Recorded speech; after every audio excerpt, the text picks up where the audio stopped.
माता सीता को लक्ष्मण जी जब जंगल में छोड़कर आए, उस समय माता सीता गर्भवती थी।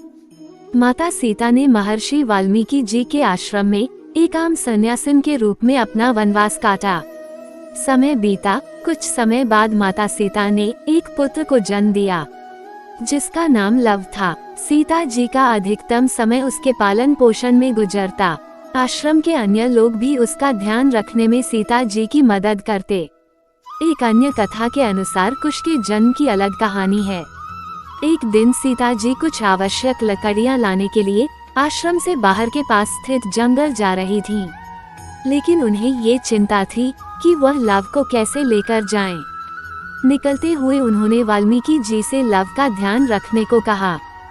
सिर हिलाते हुए जवाब में हाँ कहकर वाल्मीकि जी ने लव को उनके पास बैठाने के लिए कह दिया।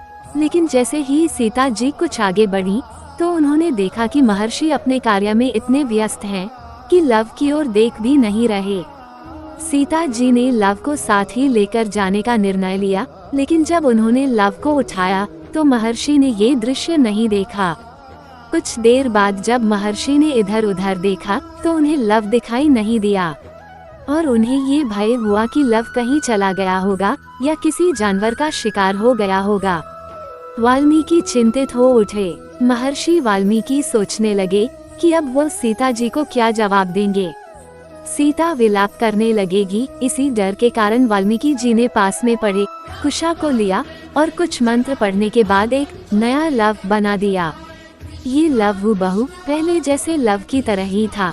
उन्होंने सोचा कि सीता के वापस लौटने पर वो उन्हें यही लव सौंप देंगे और कुछ नहीं बताएंगे। कुछ समय के पश्चात जब सीता आश्रम लौटी तो उन्हें देख महर्षि चकित रह गए।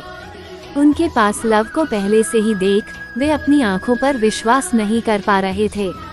पूछने पर मालूम हुआ कि सीता जी लव को अपने साथ ही ले गई थीं।